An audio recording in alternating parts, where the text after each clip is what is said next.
Have you ever wondered just how long it takes for those natural history and wildlife cinematographers to capture just one shot for a documentary they're working on?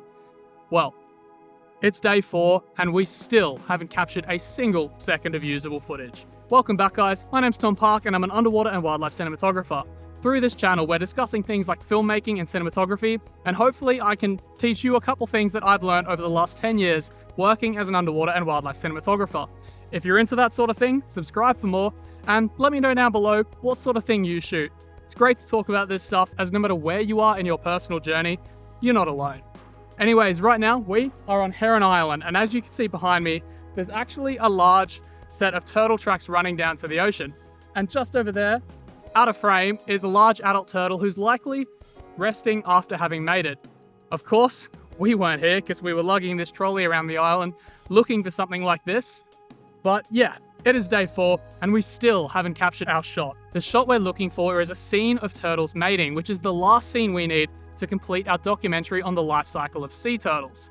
Now, budgeting for these sorts of shoots, we actually allowed 8 days to capture this shot, and we based that off a few things, namely that we've been here shooting the turtle nesting season and the turtle hatchling season, and both of those scenes had a number of components that took us about 8 days to complete. We're not just looking to see the encounter. It's a very different thing to witness it from a boat or from a drone or to see it on the beach than it is to actually capturing the shot and getting some good quality footage from it. So using that as a baseline, we allowed about 8 days to capture this scene, but it is proving quite a bit more challenging than we expected, and we are at day 4 and we haven't really seen too much. This morning there was a nice big turtle nesting here, quite possibly the same one just over there. That was resting after having mated, and we have seen a few attempts from males, but we haven't actually seen any mating otherwise, let alone being in the water right next to it, being able to capture some breathtaking footage. And I wanted to run you guys through this, as I don't think many people realize just how long it takes and the time investment required to capture just 5 or 10 seconds of footage. Now, we're hoping to get a little bit more than that, but 8 days is a long time for a few seconds of footage. So anyways, I'm gonna get ready and jump in the water, as for these sorts of shoots, it is really all about how long you spend in the water. And there is a nice big adult female over there that, to be honest, I wouldn't mind following and seeing what happens. Anyways, I'll keep you posted. Nothing happened. She didn't really go anywhere, and we didn't see any large males coming towards her, so we waited around for a good hour and a half, 2 hours, and didn't get too much. But when we did eventually move on and swim out to the outer reef, we did get distracted by some pretty epic sunset scenes, large schools of rays just absolutely everywhere, big fevers of them, heaps of turtles and fish, and beautiful sunset light and clear water, but no mating. So anyways, we've got a few more days left. We're gonna try a couple different tactics again. So far, we've pretty much been jumping in the water and swimming out to the outer reef and just doing laps looking for it. We've also tried hovering above cleaning stations for hours on end, looking for, hoping it just happened, but not to be. A couple more ideas we've got is when they do mate, they often pop up to the surface, so it's easier to spot from things like a boat, but we don't have one of those. So trying to get our hands on a kayak. And we're also toying up with the idea of heading over to Heron Island's sister island, Wilson Island, which apparently has had a bunch of very recent reports of mating being seen, so keep you updated if that happens. But the amount of time that goes into shooting this sort of stuff for literally 1 or 2 shots, depending on how good it is, this could be a pretty eventful scene.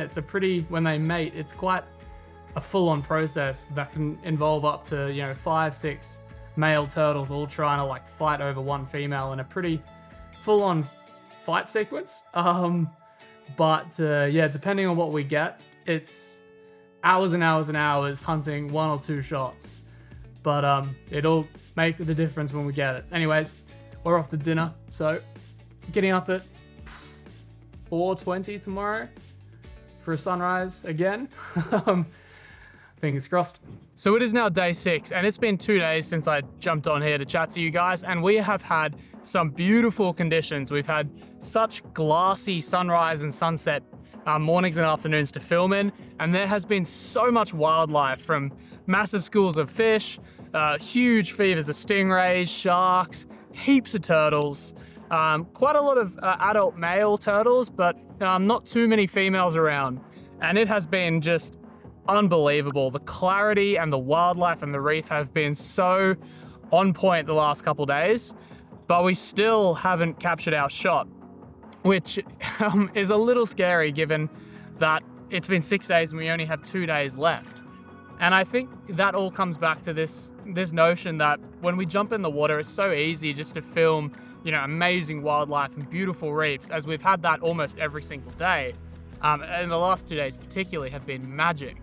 But when we're trying to find a very specific animal of a very specific age group doing a very specific behavior in perfect conditions so we can jump in and film them and then have them be comfortable with us nearby, it's a completely different ball game, and it is quite a lot harder, obviously.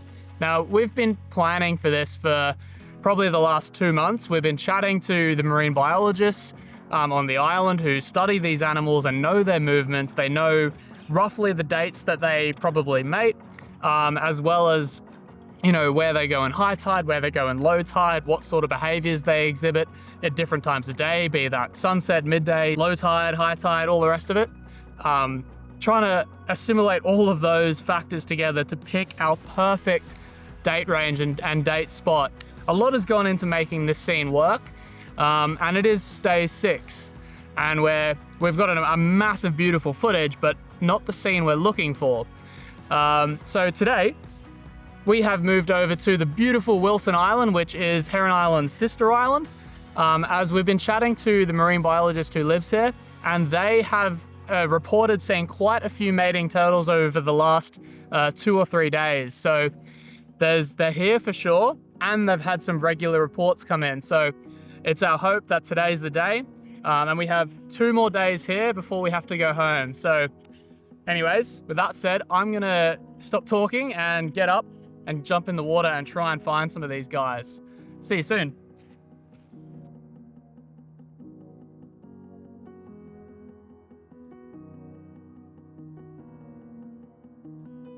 It's Tom in the water with his camera and mating turtles. You were gone for hours. What happened? We're done. I am wrecked. Oh my god. What did you do? We got the shot. Yeah? We found a mating pair just over here.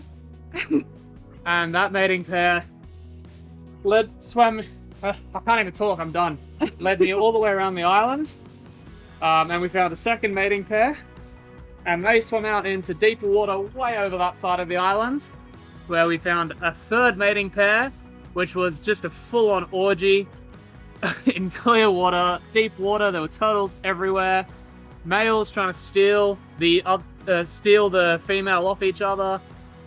It was an ordeal. I ended up way, way out to sea and this current, and I am wrecked. But 6 days in, mission achieved. I'm done. Let's go have a drink. So we got the shot, and it is day 7, which is actually our last full day here.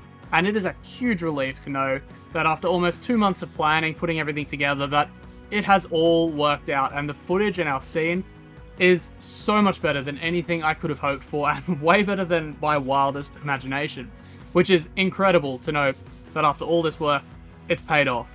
I can't wait to dive into the footage and get our final doco ready and submit it into festivals around the world. Anyways, I'm going to leave it here. If you did enjoy this video, subscribe for more, and I will catch you in the next one.